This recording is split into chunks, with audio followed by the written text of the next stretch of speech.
So yun guys, nandito na tayo kay Kuya Pete. Si Kuya Pete sa busy, di tayo nang utay-utay na re. Siyempre pagkakabait, kakalasin lang naman ito. Bukod nun wala na. Kala mo maalam na yan ah. Huwag mo sabihin bunot na yan. Start! Baba. Abay siyempre are. Si Kuya Pete sa busy, di tayo nang utay-utay na re. Siyempre pagkakabait, kakalasin lang naman ito. Bukod nun wala na. Kala mo maalam na yan ah. Iyo. Airplay garong na. Huwag mo sabihin bunot na yan. What? Oo nga naman na yan. Yung may pailaw pa. Thank you.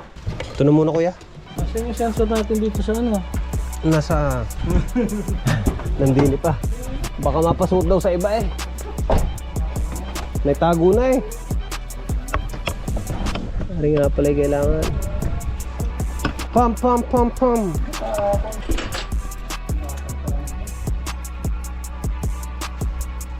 Yan, nadali mo kuya.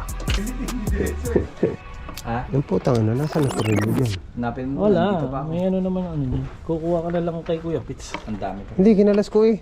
Kinalas mo? Hanapin mo una, nandito pa ako. Oo, doon sa nakalagay doon sa ano. Ito na. Pero mahaba yan. Mahaba nga yan, pala yun eh. Marami dyan oh. Kahit saan ka lang kumuha. Yan oh, kunin mo to. Ta? Tuloy lang muna, subukan muna natin. Start! Okay.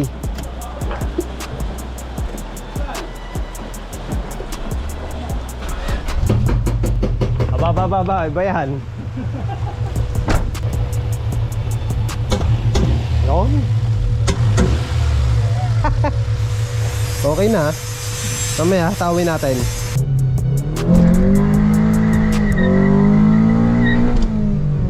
Sarap. Sumisigaw nga.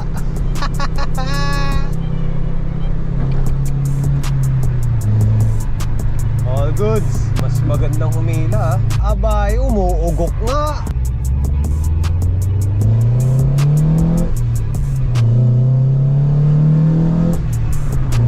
Yeah. May ugok na nga.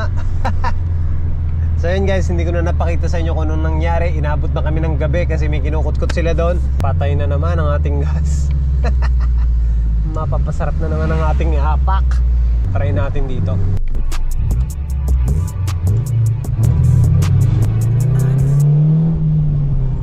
Tsaka malubay ngayon ha. Oh, dama na ngayon eh. So ibig sabihin, lumuwag yung paghinga niya.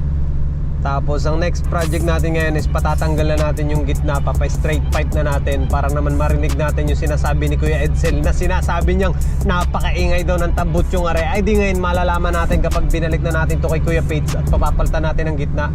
Ay di yun na nga, sana'y nagustuhan nyo ating mga proyekto din sa Honda Civic na are. Talaga naman pag ikaw nga pala nag Honda Civic ay legit. Ay maganda ka na. Kung gusto mo ng 90s car, kailangan mahaba ang iyong pasensya. Pangalawa yung bulsa. Diyos ko pa, ay gastos malala. Thank you sa mga nakatulong natin kanina. Shoutout kay Kuya Pete at saka sa mga ibang tropa doon, si Kuya Mike tsaka si Bossing. Nalamutan ko pangalan ni Bossing.